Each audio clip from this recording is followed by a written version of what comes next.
الحمد لله نحمده ونستعينه ونستغفره ونؤمن به ونتوكل عليه ونعوذ بالله من شرور أنفسنا ومن سيئات أعمالنا من يهده الله فلا مضل له ومن يضلل فلا هادي له وأشهد أن لا إله إلا الله وأشهد أن محمدا عبده ورسوله أما بعد فإن خير الحديث كتاب الله وخير الهدي هدي محمد صلى الله عليه وسلم وشر الأمور محدثاتها وكل محدثة بدعة وكل بدعة ضلالة وكل ضلالة في النار. أعوذ بالله من الشيطان الرجيم. بسم الله الرحمن الرحيم. يا أيها الذين آمنوا ادخلوا في السلم كافة ولا تتبعوا خطوات الشيطان إنه لكم عدو مبين. ہر قسم کی بڑائی اور خوبی اللہ وحدہ لا شریک کے لیے ہے، جس نے تنہا اس کائنات کو پیدا کیا ہے اور اس کائنات کے اندر جو کچھ بھی ہے اسی رب نے، اسی حاکم نے، اسی مالک نے پیدا فرمایا ہے، اور اس کائنات کی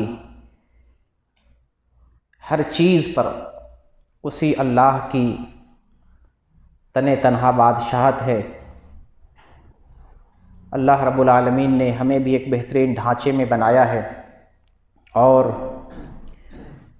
انسانی وجود پر بھی اللہ رب العالمین کا کنٹرول ہے. انسانی وجود بھی اللہ رب العالمین کے اختیارات میں ہے.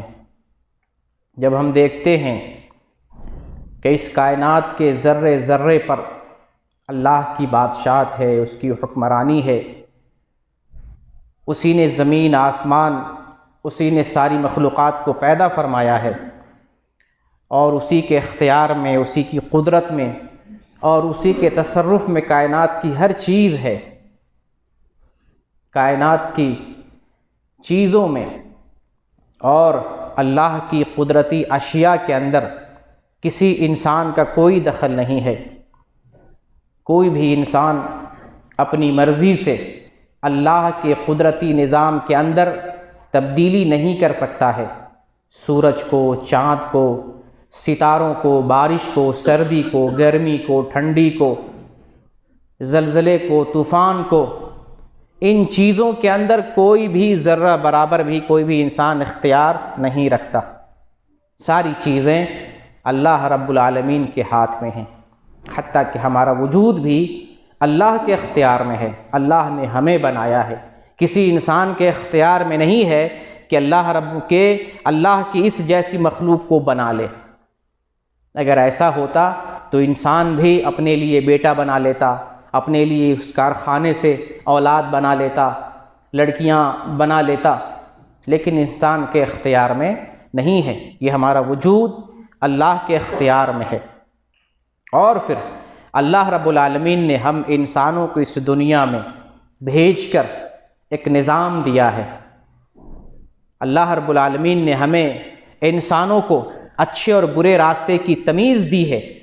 تو جو شخص اللہ رب العالمین کے بتائے ہوئے راستے کے مطابق چلتا ہے، اچھائی پر چلتا ہے، برائی سے بچتا ہے، وہ اللہ کی طرف سے امان میں ہو جاتا ہے.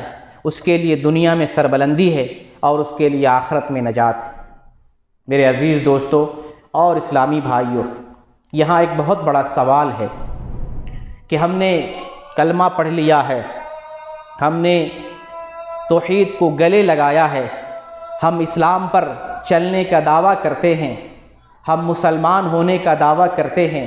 یہاں ایک بڑا سوال پیدا ہوتا ہے کہ وہ اسلام جس کو اللہ نے قرآن میں پیش کیا ہے، وہ اسلام جسے محمد رسول اللہ صلی اللہ علیہ وسلم نے احادیث میں بیان کیا ہے، یا جس پر آپ صلی اللہ علیہ وسلم اور آپ کے بعد صحابہ کرام نے چل کر دکھایا ہے، کیا اس اسلام پر آج ہم چل رہے ہیں؟ یہ ایک بہت بڑا سوال ہے. کیا ہم آج واقعی مسلمان ہیں؟ وہ اسلام جو قرآن میں ہے، حدیث میں ہے، جس کی طرف اللہ رہنمائی کرتا ہے اور جس کے بارے میں محمد رسول اللہ صلی اللہ علیہ وسلم بیان کرتے ہیں، اس اسلام پر ہم چلتے ہیں. چنانچہ ہم غور کرتے ہیں، ہم پتہ لگاتے ہیں، معلومات حاصل کرتے ہیں، تو تو ہمیں معلوم ہوتا ہے کہ کلمہ طیبہ کا اقرار کرنے کے بعد ایک شخص اسلام میں داخل ہوتا ہے، سچے دل سے کلمہ لا الہ الا اللہ محمد الرسول اللہ اس کا اقرار کرنے کے بعد آدمی اسلام میں داخل ہو جاتا ہے، اور اسی کلمے کا تقاضا پورا کرنے والا مسلمان کہلاتا ہے۔ مسلمان کون ہے؟ جو کلمہ طیبہ کا سچے دل سے اقرار کرتا ہے اور اس پر چلنے کا عہد کرتا ہے اور اس کلمے کے مطابق زندگی گزارتا ہے، دراصل وہی سچا پکا مسلمان ہے۔ کلمے کے دو جز ہیں، لا الہ الا اللہ اور محمد الرسول اللہ۔ یہ پہلا جز لا الہ الا اللہ، اس کا مطلب ہے اس کائنات میں عبادت کے لائق نہیں ہے سوائے اللہ کے، ہم اس کی گواہی دیتے ہیں۔ یہ مقصد حیات ہے ہماری زندگی کا، انسانی زندگی کا یہ مقصد ہے، نصب العین ہے کہ ایک اللہ کی بندگی ہو، اس کے ساتھ کسی کو شریک نہ کیا جائے، یہ ہماری زندگی کا مقصد ہے، نصب العین ہے۔ اور محمد الرسول اللہ یہ طریقہ حیات ہے، طریقہ زندگی ہے کہ ہم رب العالمین کی کس طور پر بندگی کریں، محمد صلی اللہ علیہ وسلم کا اسوہ اختیار کریں گے۔ اللہ رب العالمین پر کیسے ایمان لانا ہے، محمد الرسول اللہ صلی اللہ علیہ وسلم کو دیکھیں گے۔ اللہ کو کیسے ماننا ہے اور اللہ کے احکام پر کیسے عمل کرنا ہے، محمد الرسول اللہ صلی اللہ علیہ وسلم کے فرامین میں دیکھیں گے۔ تو یہ جو کلمہ ہے، کلمہ طیبہ، جس کا اقرار کر کے آدمی اسلام میں داخل ہوتا ہے، وہ کلمہ ہمیں ایک طرف یہ بتلاتا ہے کہ ہم اللہ رب العالمین کی عبادت کے لیے پیدا کیے گئے ہیں۔ اس دنیا میں آنے کا ہمارا مقصد ایک اللہ کی بندگی کرنا ہے، اس کے ساتھ کسی کو شریک نہیں کرنا ہے۔ اور دوسری طرف اس کلمہ طیبہ سے معلوم ہوتا ہے کہ ہم اس رب کو کیسے پہچانیں گے، وہ کون ہمارا رب ہے، اس کے اوصاف کیا ہیں، اس کے صفات کیا ہیں، اس کی قدرت کیا ہے، اس کی تعریف کیا ہے، اس کی بندگی ہمیں کیسے کرنی ہے، یہ ہمیں محمد صلی اللہ علیہ وسلم بتاتے ہیں۔ چنانچہ محمد رسول اللہ صلی اللہ علیہ وسلم کی سیرت کو جانیں گے، آپ کی زندگی کو پڑھیں گے، آپ کے طریقے کو، اسوے کو جاننے کی کوشش کریں گے، اور اس اعتبار سے اللہ کو مانیں گے، اللہ پر ایمان لائیں گے، اسی اعتبار سے رب العالمین کی بندگی بجا لائیں گے، اس کے ساتھ کسی کو شریک نہیں کریں گے۔ چنانچہ اللہ رب العالمین نے بھی ان دونوں باتوں کو کہ اللہ کی بندگی کی جائے اس طریقے سے، جس طریقے سے محمد رسول اللہ صلی اللہ علیہ وسلم نے ہمیں بتایا ہے، اللہ تعالیٰ نے اس بات کو قرآن میں سورہ بقرہ آیت نمبر 112 میں ذکر کرتا ہے، بلا من اسلم وجہہ للہ وہو محسن فلہ اجرہ عند ربہ ولا خوف علیہم ولا ہم یحزنون۔ بلا من اسلم وجہہ للہ وہو محسن، وہ شخص جس نے اخلاص کے ساتھ للہیت کے ساتھ اپنے آپ کو اللہ کے لیے جھکا دیا، اسلم وجہہ للہ، اپنے آپ کو اللہ کے سپرد کر دیا، اسی کا نام اسلام ہے۔ اسلم، اسی اسلم سے اسلام بنتا ہے اور مسلمان بنتا ہے۔ اسلم، اسلام لانا، اسلام لانے کا مطلب سرنڈر کر جانا، سر تسلیم خم کر دینا اللہ کے سامنے، اپنے آپ کو مکمل طور پر اللہ کے حوالے کر دینا، اللہ کی سپرد کر دینا، اس کا نام اسلام ہے۔ بلا من اسلم وجہہ للہ وہو محسن، جو اخلاص کے ساتھ اپنے آپ کو اللہ کے حوالے کر دیتا ہے، اللہ کے لیے پیش کر دیتا ہے، فلہ اجرہ عند ربہ، تو اللہ رب العالمین اس کو پورا بدلہ دے گا۔ جو اپنے آپ کو اللہ کے حوالے کر دیتا ہے، اللہ کے لیے وقف کر دیتا ہے، اللہ کے لیے سرنڈر کر دیتا ہے، اللہ اس کو پورا بدلہ دے گا۔ ولا خوف علیہم ولا ہم یحزنون، اور اس کے لیے کوئی مایوسی نہیں ہوگی، اس پر کوئی خوف طاری نہیں ہوگا۔ تو یہ ہے مسلمان کہ اخلاص کے ساتھ اپنے آپ کو اللہ کے سپرد کر دینا، یعنی اللہ کی رضا کا کام کرنا، اللہ کے لیے جینا، اللہ کے طریقے پر چلنا، اس طریقے سے جس طریقے سے محمد رسول اللہ صلی اللہ علیہ وسلم نے بتایا ہے، یہ ہے اسلام، اور اس پر چلنے والے کو مسلمان کہا جاتا ہے۔ اس پر چلنے والے کو مسلمان کہا جاتا ہے، اور یہی عمل کی قبولیت کی دلیل اور شرط بھی ہے۔ اللہ کے یہاں وہی عمل مقبول ہوگا جو عمل خالص اللہ کے لیے ہو اور محمد الرسول اللہ صلی اللہ علیہ وسلم کی سنت کے مطابق ہو۔ جس عمل کے اندر اخلاص نہ ہو، یا جس عمل کے اندر اخلاص ہو، سنت کی تابعداری نہ ہو، اللہ اس عمل کو قبول نہیں کرتا ہے۔ یہ دونوں شرطیں عمل کی قبولیت کے لیے لازم و ملزوم ہیں۔ اس کو دھیان سے سمجھیں کہ جو بھی ہم کام کریں، نماز پڑھیں، روزہ رکھیں، حج کریں، قربانی دیں، نذر منت مانیں، نذر مانیں، ان تمام عملوں کے اندر اخلاص ہونا چاہیے، اور دوسری شرط یہ ہے کہ محمد رسول اللہ کی سنت ہونی چاہیے۔ یعنی اس کا مطلب یہ ہے، اس کو دوسرے الفاظ میں اس طرح سے بیان کریں کہ جب ہم کوئی کام کرتے ہیں تو وہ خالص اللہ کے لیے، اس کے اندر دکھاوا نہ ہو، اس کے اندر ریا نمود نہ ہو، اس کے اندر شہرت نہ ہو، خالص اللہ کی رضا کے لیے وہ کام کریں، اس کا نام اخلاص ہے۔ اور وہ کام سنت کے مطابق ہو۔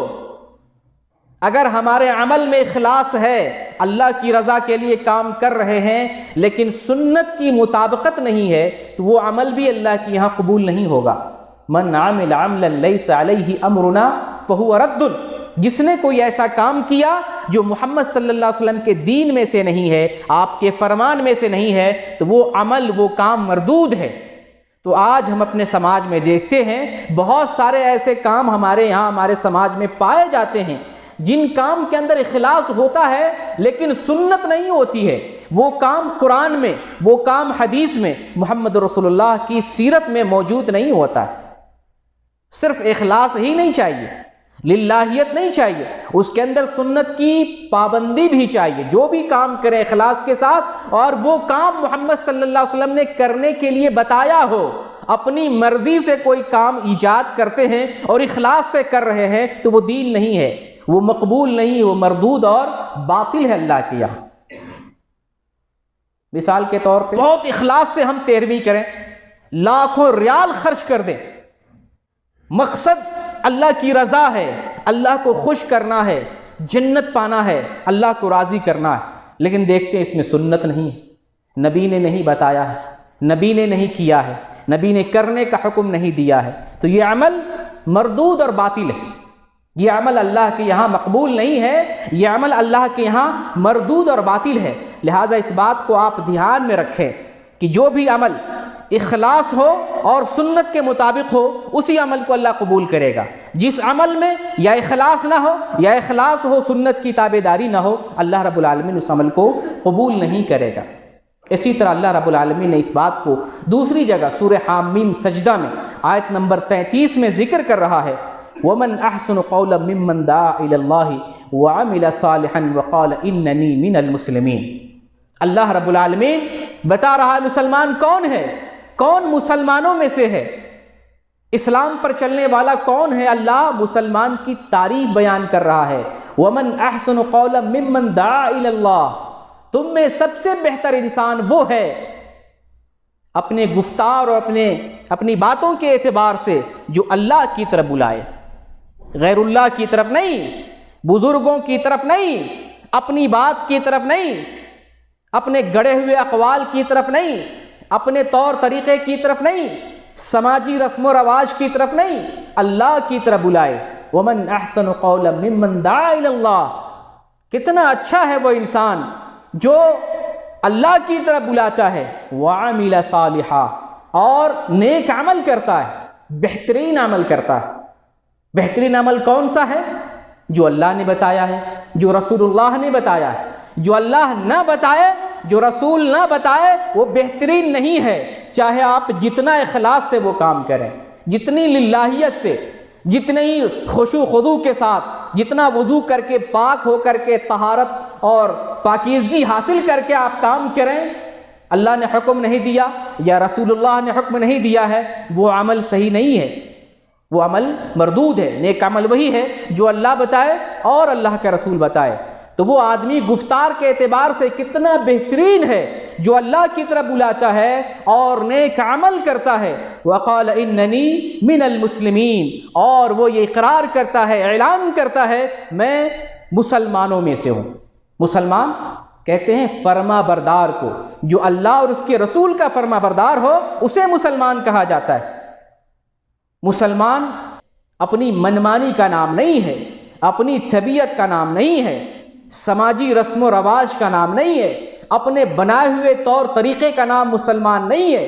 مسلمان نام ہے فرما بردار کا، وہ فرما بردار جو اللہ اور اس کے رسول کی فرما برداری میں لگا ہوتا ہے، اپنے آپ کو اللہ کے لیے سرنڈر کر دیتا ہے اور رسول کے احکام کے مطابق زندگی گزارتا ہے، وہ مسلمان ہے۔ تو اللہ رب العالمین اس آیت کے اندر بھی ہمیں بتا رہا ہے کہ ہماری زندگی کیسی ہونی چاہیے، ہمارے شب و روز کیسے ہونے چاہیے، ایک مسلمان کا طور طریقہ کیسے ہونا چاہیے، ایک مسلمان کی زندگی کیسی گزر رہی ہونی چاہیے، ایک مسلمان کا عملی نمونہ کیسا ہونا چاہیے، ایک مسلمان کی زندگی میں کیا بات ہونی چاہیے، وہ اللہ کی طرف بلائے، اللہ کی بندگی کی طرف، اللہ کی ذات کی طرف، اللہ کی بندگی کی طرف بلائے۔ خود وہ عمل کر رہا ہو، اللہ کی بندگی کر رہا ہو، اور وہ دوسروں کو اللہ کی بندگی کی طرف بلاتا ہے اور وہ نیک کام کرتا ہے، نبی کریم صلی اللہ علیہ وسلم کی سنت کے مطابق نیک کام کرتا ہے، دراصل ایسا ہی آدمی مسلمان کہلانے کا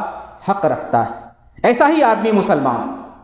چنانچہ آج اپنے معاشرے میں ایسے مسلمان کو تلاش کرتے ہیں، ایسے لوگوں کو تلاش کرتے ہیں جس کے بارے میں قرآن نے ذکر کیا کہ وہ خود اللہ کی بندگی کرتا ہے، لوگوں کو اللہ کی بندگی کی طرف بلاتا ہے اور نیک کام کرتا ہے، نبی کریم صلی اللہ علیہ وسلم کی سنت کے مطابق تلاش کرتے ہیں، کہیں نظر نہیں آتا ایسا مسلمان، کہیں نظر نہیں آتا ایسا اسلام، نہ ہمارے اپنے اندر نظر آتا ہے ایسا اسلام، نہ ہمارے گھر میں نظر آتا ہے ایسا اسلام، نہ ہمارے سماج اور سوسائٹی میں نظر آتا ہے ایسا اسلام، ہمیں اپنے ملک میں بھی نظر نہیں آتا۔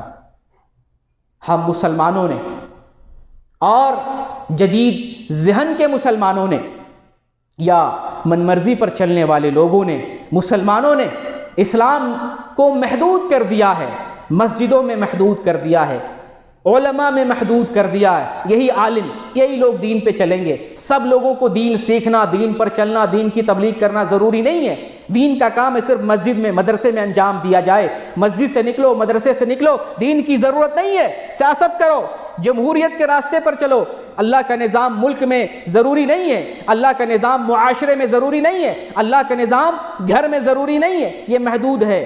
ایک انسان کی انفرادی زندگی کے لیے، مسجدوں کے لیے، مدرسوں کے لیے، عالموں کے لیے، طلباء کے لیے، مقررین، واعظین اور داعیوں کے لیے، عام لوگوں کے لیے اسلام نہیں ہے۔ ہم نے اسلام کو محدود کر دیا ہے اور جائزہ لینے کے بعد پتہ چلتا ہے کہ ہمارے اندر اسلام نہیں ہے، ہمارے اندر گناہ ہی گناہ ہے، ہمارے اندر ظلم ہی ظلم ہے، ہمارے اندر اس اسلام سے بغاوت ہے جس کا تعارف اللہ نے قرآن میں کیا ہے، جس کی تعریف محمد رسول اللہ نے اپنی سیرت میں بیان کیا۔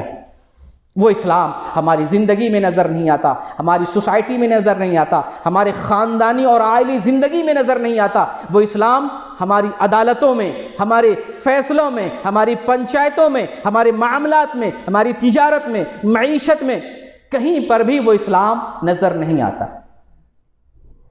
آپ اور ہم جب غور کرتے ہیں، اندازہ لگاتے ہیں تو ہمارے سماج اور سوسائٹی میں، مسلم سماج اور سوسائٹی میں 3 قسم کی معصیت پائی جاتی ہے۔ معصیت تو بہترے ہے، اللہ کی نافرمانی اور رسول اللہ کی نافرمانی متعدد قسمیں ہیں، ان قسموں کو ایک ایک کر کے بیان کرنا بہت مشکل ہے۔ البتہ جتنے بھی گناہ مسلم سماج میں، مسلم گھرانے میں، مسلمانوں کی زندگی میں پائے جاتے ہیں، ان گناہوں کو، ان معصیتوں کو اگر آپ ڈیوائیڈ کریں تو 3 حصوں میں تقسیم کر سکتے ہیں۔ ان معصیتوں کو ظلم بھی کہہ سکتے ہیں۔ ظلم، گناہ، یہ ظلم ہے، اپنے آپ پر ظلم ہے، اللہ پر ظلم ہے، رسول پر ظلم ہے اور بندوں پر ظلم ہے، یہ ظلم بھی ہے۔ 3 قسم کی معصیتیں ہمارے درمیان پائی جاتی ہیں۔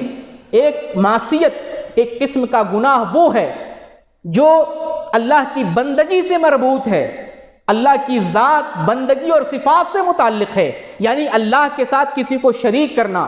یہ سب سے بڑا بدترین گناہ ہے مسلم سماج کا اور مسلمانوں کا۔ میں نے بتایا اسلام کی تعریف، مقصد حیات کیا ہے؟ ایک اللہ کی بندگی کرنا، جو شخص اللہ کی بندگی میں کسی کو شریک کرتا ہے، شرک کرتا ہے، وہ مقصد حیات سے بھٹکا ہوا ہے۔ مقصد حیات اس نے جانا نہیں ہے، پہچانا نہیں ہے۔ اللہ کے ساتھ شریک کرنا یہ مسلم سماج کی سب سے بدترین بیماری اور برائی ہے۔ آج ہماری دعائیں کیوں نہیں قبول ہوتی ہیں؟ ہم اللہ کو ڈائریکٹ پکارتے ہی نہیں۔ وہ جو سنتا ہے، وہ جو دیکھتا ہے، وہ جو ساری چیزوں سے باخبر ہے، وہ جس کے پاس سارا خزانہ ہے، ساری چیزوں پر بادشاہت ہے، سارے اختیارات ہیں، دینے کا مالک ہے، اسی کے پاس سب کچھ ہے، وہ غنی اور مالدار ہے، اس سے ہم ڈائریکٹ نہیں مانگتے ہیں، وسیلے اور ٹیڑے میرے راستے سے اس رب تک پہنچتے ہیں۔ اللہ فرماتا ہے ادعونی استجب لکم، تم مجھے پکارو، ڈائریکٹ پکارو، میں تمہاری پکار کو سنتا اور جواب دیتا ہوں، تمہاری پکار کو سننے والا ہوں۔ آج کے مسلمان پوری دنیا میں دیکھ لیں، بہت کم، بہت تھوڑے مسلمان، 100% مسلمان میں سے 2% بھی مسلمان نہیں ہوگا جو براہ راست اللہ سے مانگتا ہو، 2% بھی مسلمان نہیں۔ سارے لوگ وسیلہ بزرگوں کا، اماموں کا، نبیوں کا، شہیدوں کا، اولیاء کا، اوتار کا، ابدال کا، اقطاب کا، غوثوں کا وسیلہ لگا کر اللہ کو پکارتے۔ اللہ بغیر وسیلے کے سنتا ہے۔ کیسے سنتا ہے؟ جیسے اللہ نے اس ولی کی سنا ہے، جیسے اللہ نے انبیاء کی سنا ہے، جیسے اللہ نے شہیدوں کی سنا ہے، جیسے اللہ تعالیٰ نے صالحین اور بزرگوں کی بات اور دعائیں سنی ہیں، ویسے ہی اللہ رب العالمین ہماری دعا کو، ہماری پکار کو سنتا ہے۔ ہم سے بہتر تو یہ چونٹیاں ہیں جو ڈائریکٹ اللہ کو پکارتی ہیں، ہم سے بہتر تو یہ جانور ہیں جو ڈائریکٹ اللہ کو پکارتے ہیں۔ ہر مخلوق اللہ کو پکارتی ہے، اللہ کی تسبیح بیان کرتی ہے۔ تعجب کی بات ہے، ہم مسلمانوں کو اللہ تعالیٰ نے اسلام دیا ہے، عقل دیا ہے، صلاحیت دی ہے، سمجھ دی ہے، دین کی سب سے بڑی دولت اور نعمت دی ہے، سمجھنے بوجھنے کے باوجود اپنے خالق کو نہیں پہچانتے، مقصد زندگی کو نہیں پہچانتے، کس کو پکارنا یہ نہیں جانتے، کس سے مانگنا یہ نہیں جانتے، کس کے پاس خزانہ یہ نہیں جانتے، کون دینے والا، عطا کرنے والا ہمیں اسی کی پہچان نہیں ہے، تو ہم مقصد حیات سے بھٹک گئے ہیں۔ یہ مسلم سماج کی سب سے بڑی بدترین بیماری اور برائی ہے، اللہ کے ساتھ کسی کو شریک کرنا۔ یہ صرف دعا کی بات نہیں ہے، بہت ساری مثالیں ہیں۔ قبروں کو سجدہ کرنا، نبی کریم صلی اللہ علیہ وسلم کہتے ہیں اگر سجدہ اللہ کے علاوہ کسی اور کے لیے جائز ہوتا تو میں بیویوں کو حکم دیتا کہ اپنے شوہروں کو سجدہ کریں، اپنے شوہر کے لیے سجدہ کریں۔ انسان کے لیے شریعت محمدیہ میں سجدہ ہے ہی نہیں۔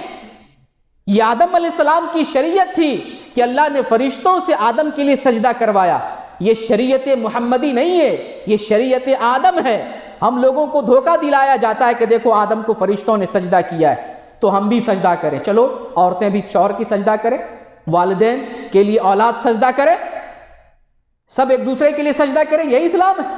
اسلام اللہ کے لیے سرنڈر کرنا، ہم ہاتھ باندھتے ہیں، رکوع کرتے ہیں، سجدہ کرتے ہیں، یہ کیفیت عبادت ہے اور یہ صرف اللہ کے لیے، یہ کیفیت سجدہ کرنا یہ اللہ کے لیے، کسی غیر اللہ کے لیے نہیں ہے۔ تو بہت ساری مثالیں دی جا سکتی ہیں، ان کو بیان کرنے کا یہ وقت نہیں ہے۔ بہرکیف جو 3 معصیت، 3 قسم کے گناہ جو مسلم سماج میں پائے جاتے ہیں، پہلی مثال اور پہلی قسم میں نے بتائی کہ وہ اللہ کے ساتھ کسی کو شریک کرنا، شرک کہلاتا ہے۔ اور آپ جان لیں اگر کوئی شخص شرک کرتے ہوئے مر جائے تو ہمیشہ کے لیے جہنم میں جائے گا، جہنم سے کبھی نہیں نکالا جائے گا۔ یہ کون بتاتا ہے؟ اللہ بتاتا ہے، یہ میری بات نہیں، اللہ کا فرمان ہے ان اللہ لا یغفر ان یشرک بہ ویغفر ما دون ذلک لمن یشاء۔ اللہ شرک کرنے والے کو معاف ہی نہیں کرے گا، شرک کے علاوہ اگر کوئی گناہ ہے تو اللہ تعالیٰ معاف کر سکتا ہے۔ لہٰذا لیکن اگر اس دنیا میں ہم نے غلطی سے، دیکھ کر، جان بوجھ کر کسی طریقے سے شرک کر لیا ہے، اگر ابھی توبہ کر لیتے اللہ معاف کر دے گا، لیکن اسی پر خاتمہ ہو جائے شرک پر تو اللہ معاف نہیں کرے گا۔ یہ بدترین بیماری اور برائی ہے مسلم سماج کی۔ دوسری معصیت جو مسلم سماج میں پائی جاتی ہے وہ ہے اللہ، شرک کے علاوہ اللہ اور رسول کے بارے معاملے میں کوئی بھی کسی بھی قسم کی معصیت کرنا، چاہے چھوٹے گناہ ہو، گناہ کبیرہ ہو، گناہ صغیرہ ہو، کوئی بھی قسم کے گناہ ہو، شرک کے بعد وہ دوسری قسم کی معصیت ہے۔ اور جو شخص بھی اللہ اور اس کے رسول کے بارے میں گناہ کا کام کرتا ہے، برائی کرتا ہے، دراصل وہ اپنے اوپر ظلم کرتا ہے، اپنے اوپر جو ہے زیادتی کرتا ہے۔ اللہ تعالیٰ نے قرآن میں ارشاد فرمایا وَمَن يَتَعَدَّ حُدُودَ اللَّهِ فَقَدْ ظَلَمَ نَفْسَهُ، کہ جو شخص اللہ کے حدود کو پھلاتا ہے، اللہ کے حدود کے دائرے میں نہیں رہتا، اللہ نے جو شریعت، جو نظام اور جو دائرہ دیا ہے اس دائرے سے نکل جاتا ہے، باہر ہو جاتا ہے، وہ اپنے اوپر ظلم کرتا ہے۔ تو ہم جو بھی گناہ کرتے ہیں آپ یہ سمجھ لیں اپنا نقصان کرتے ہیں، اپنے اوپر ظلم کرتے ہیں، اپنے اوپر زیادتی کرتے ہیں۔ تو اگر ہم سے گناہ کبیرہ ہو گیا ہے تو اللہ سے سچی توبہ کریں، اللہ تعالیٰ گناہ کبیرہ کو سچی توبہ سے معاف کر دیتا ہے۔ اور اگر چھوٹے چھوٹے گناہ ہوتے ہیں تو اللہ رب العالمین نیکیوں کے ذریعے چھوٹے چھوٹے گناہ کو بغیر توبہ ہی سے معاف کر دیتا ہے۔ تو یہ دوسری قسم کی مسلم سماج کی برائی اور معصیت۔ ایک تیسری برائی جو بندوں سے متعلق ہے، اللہ اور اس کے رسول سے متعلق نہیں ہے، بندوں سے متعلق ہے، حقوق العباد سے متعلق ہے۔ پہلے حدیث سنا دیتا ہوں جو صحیح بخاری میں ہے۔ مسلم کی تعریف کیا ہے؟ آج چونکہ ہم یہ جاننا چاہتے ہیں مسلمان کون ہے، مسلمان کسے کہتے ہیں، اسلام کیا ہے، اور کیا ہم واقعی مسلمان ہیں؟ رسول اللہ صلی اللہ علیہ وسلم ارشاد فرماتے ہیں المسلم من سلم المسلمون من لسانہ ویدہ، مسلمان کون ہے؟ جس کے ہاتھ سے اور جس کی زبان سے دوسرے مسلمان محفوظ رہیں، وہ مسلمان۔ مسلمان کی تعریف کی رسول اللہ نے، مسلمان وہ ہے جس کے ہاتھ سے، جس کی زبان سے دوسرے مسلمان محفوظ رہیں۔ اب آپ تلاش کریں ہماری زبان سے دوسرا مسلمان محفوظ ہے کیا؟ ہم نے اس زبان کو لگام لگایا؟ اس زبان سے ہماری بیوی محفوظ ہے، ہمارے بچے محفوظ ہیں، ہمارا پڑوسی محفوظ ہے، دوسرے مسلمان محفوظ ہیں؟ کیا ہم نے اس زبان کو غیبت سے روکا؟ کیا ہم نے اس زبان کو برائی کرنے سے روکا؟ کیا ہم نے اس زبان سے گالی دینا روکا؟ کیا ہم اس زبان سے غلط باتوں کو بولنا روکا؟ اپنی زبان کو دیکھیں کہ ہم نے اپنی زبان سے کس کس کو تکلیف پہنچایا، اور پھر اسی طریقے سے ہم دیکھیں کہ ہمارے ہاتھ سے دوسرے مسلمان محفوظ ہیں کہ نہیں۔ کیا ہمارا یہ ہاتھ بچوں پر بغیر غلطی کے اٹھ گیا، بیوی پر بغیر غلطی کے اٹھ گیا، یہ ہاتھ کسی معصوم مسلمانوں کی طرف اٹھ گیا، اس ہاتھ سے ہم نے کسی کو مارا ہے، کسی کو ستایا ہے، کسی کو پریشان کیا ہے، اور کسی کا قتل بھی کیا ہے؟ جائزہ لیں کہ ہم واقعی اپنی زبان سے اور اپنے ہاتھ سے دوسرے مسلمان کو محفوظ رکھتے ہیں، اور پھر ٹھنڈے دل سے سوچنے کی کوشش کریں، بستر پہ جائیں تو سوچیں، اکیلے میں رہیں تو سوچیں کیا ہم واقعی مسلمان ہیں؟ کیا ہم اس حدیث پر عمل کرتے ہیں؟ کیا ہم بندوں کے حق میں، بندوں کے معاملے میں ظلم تو نہیں کر رہے ہیں؟ کیا ہم سچے مسلمان ہیں؟ اگر ہم سے ایسی غلطی ہو گئی بندوں کے حقوق کے معاملے میں، بندوں کے معاملے میں غلطی ہو گئی، کسی کو مارا ہے، ستایا ہے، کسی پر ظلم کیا ہے، کسی کا ناحق خون کیا ہے، تو آپ سمجھ لیں یہ بہت بڑا گناہ ہے، اللہ اس گناہ کو معاف نہیں کرے گا جب تک وہ آدمی نہ معاف کر دے جس پر ہم نے ظلم کیا، جس پر ہم نے ظلم کیا۔ اور صحیح مسلم کے اندر ایک حدیث ہے کہ جو شخص قیامت میں آئے گا اس نے کسی پر ظلم کیا ہوگا، نماز پڑھا ہو، روزہ رکھا ہو، حج کیا ہو، زکوٰۃ دیا ہو، اگر ایسا شخص قیامت میں آتا ہے اور قیامت میں آنے کے بعد اللہ رب العالمین پھر مظلوم کو اس ظالم کی نیکیاں دے دے گا، جو ظلم کیا تھا اللہ اس ظالم کی نیکیوں کو مظلوم کو دے دے گا۔ جب ظالم کی نیکیاں ختم ہو جائے گی اللہ مظلوم کی برائی کو ظالم کے سر پر رکھ دے گا، یہاں تک کہ اس کو گھسیٹ کر جہنم میں داخل کر دے گا۔ تو کہیں ایسا نہ ہو آخرت میں ہمارا معاملہ بہت خراب ہو جائے، دنیا میں ہم معافی طلب کر لیں، حق واپس کر دیں، کسی کا پیسہ لیا ہے، قرضہ لیا ہے، کسی کو ستایا ہے، کسی کو گالی دی ہے، کسی کو مارا ہے، دنیا ہی میں اپنے معاملات کی تلافی کر لیں تاکہ آخرت میں ہمیں پریشان نہ ہونا پڑے۔ تو یہ تیسری قسم کی بدترین برائی ہے جو ہمارے سماج میں پائی جاتی ہے۔ کون سا گناہ ہمارے سماج میں نہیں ہے؟ ہم نے اسلام کو آسان سمجھ لیا، ہم نے یہودیوں کی طرح اسلام کو تسلیم کیا، یہودیوں کی طرح تھوڑی چیزوں کو مانتے ہیں اور دین کی اکثر چیزوں کو چھوڑ دیتے ہیں۔ یہودی کے بارے میں اللہ رب العالمین نے قرآن میں سورہ بقرہ میں ارشاد فرمایا افتؤمنون ببعض الکتاب وتکفرون ببعض، یہ یہودی کچھ چیزوں کو مانتے ہیں اور کچھ چیزوں کو چھوڑ دیتے ہیں، ہم بھی مسلمان ایسے ہیں، اپنی خواہشات کی وجہ سے، اپنی آسانی کی وجہ سے اور مصلحت کی بنیاد پر اسلام کی کچھ آسان چیزوں کو لیتے ہیں، اور اسلام میں جو مشکل نظر آتا ہے، اسلام کی جو بھاری تعلیمات ہیں جو نفس پر شاق گزرتی ہیں، ان کو ہم چھوڑ دیتے ہیں، اپنی طبیعت کے مطابق اسلام پر چلتے ہیں۔ لہٰذا آج ہم دیکھتے ہیں فلم بنانے والا بھی اپنے آپ کو مسلمان کہتا ہے، شراب کی بھٹی چلانے والا بھی اپنے آپ کو مسلمان کہلاتا ہے، ڈانس کرنے والی لڑکیاں بھی اپنے آپ کو مسلمان کہتی ہیں، جوئے کا کاروبار کرنے والا بھی اپنے آپ کو مسلمان کہتا ہے، سودی لین دین میں ملوث آدمی بھی اپنے آپ کو مسلمان کہتا ہے۔ کیوں؟ یہ ہماری طبیعت کے مطابق ہم کر رہے ہیں، اسلام کی اسی بات کو مانتے ہیں جو ہمارے لیے آسان ہے، بہت معمولی ہے، اس کو مانتے ہیں اور اکثر اسلام کو ہم چھوڑ دیتے ہیں، جبکہ اللہ کا مسلمانوں سے مطالبہ یہ ہے۔ قرآن میں اللہ نے ذکر فرمایا، یا ایھا الذین آمنوا ادخلوا فی السلم کافۃ ولا تتبعوا خطوات الشیطان انہ لکم عدو مبین۔ اے ایمان والو، جنہوں نے اسلام لایا ہے، جنہوں نے کلمہ پڑھا ہے، جو اسلام میں داخل ہو گیا ہے، ان کے اوپر ضروری ہے ادخلوا فی السلم کافۃ، وہ اسلام کو پورے طور پر نافذ کریں۔ ایسا نہیں ہے تھوڑا اسلام مانے اور اکثر اسلام کو چھوڑ دیں۔ دیکھیں نا، بچہ پیدا ہوتا ہے، اسلام کو خوشی مناتے ہیں تب اسلامی چیز نافذ نہیں کرتے، موت ہوتی ہے تب وہاں بھی ہم رسم و رواج کو فالو کرتے ہیں، شادی بیاہ کا معاملہ ہو وہاں رسم و رواج کو فالو کرتے ہیں، زندگی کے تمام معاملات میں ہم دنیا کو دیکھتے ہیں، ہندوانہ رسم و رواج کو دیکھتے ہیں، اپنی مرضی سے کام کرنے کی کوشش کرتے ہیں، تھوڑا بہت اسلام پر چلتے ہیں، نکاح کرتے، صرف نکاح دیکھ لے تھوڑا سا، ہاں قبول ہے، لڑکا کہتا ہے قبول ہے، یہ اتنا اسلام ہے، باقی جتنا ڈھکوسلا کیا جاتا ہے سب غیر اسلام، سب غیر اسلام ہے۔ نکاح کا معاملہ اگر دیکھ لیں، 1,00,000 برائی نکاح میں ہے، ایک اچھائی صرف ایک بات اسلام ہے، ہاں لڑکے سے قاضی صاحب قبول کرواتے ہیں، تمہیں یہ رشتہ قبول ہے، لڑکا کہتا ہے مجھے قبول ہے، باقی سارا کا سارا اسلام کے مخالف۔ تو ایسے ہم اسلام پر عمل کرتے ہیں، جبکہ اللہ کا مطالبہ ہے ادخلوا فی السلم کافۃ، تم اسلام میں پورے کے پورے طور پر داخل ہو جاؤ،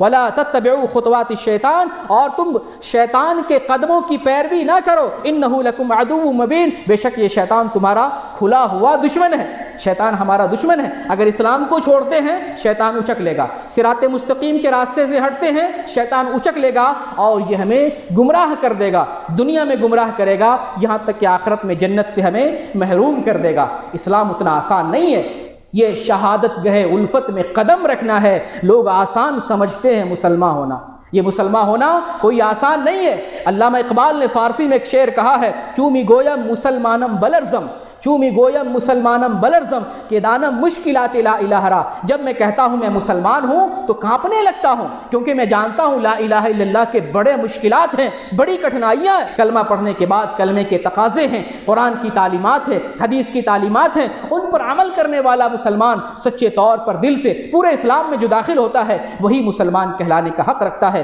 اللہ رب العالمین سے دعا ہے بارلا ہمارے اندر جو تقصیر ہے اس کو تو معاف فرما دے، ہماری جو کمیاں ہیں ان کمیوں کو تو دور فرما دے، ہمارے عمل کے اندر اخلاص پیدا فرما دے، ہماری نیتوں کے اندر اخلاص پیدا فرما دے۔ بارلا ہمیں سنت رسول اللہ صلی اللہ علیہ وسلم کے مطابق عمل کرنے کی توفیق عطا فرما، آمین۔ وآخر الدعوانا ان الحمد للہ رب العالمین۔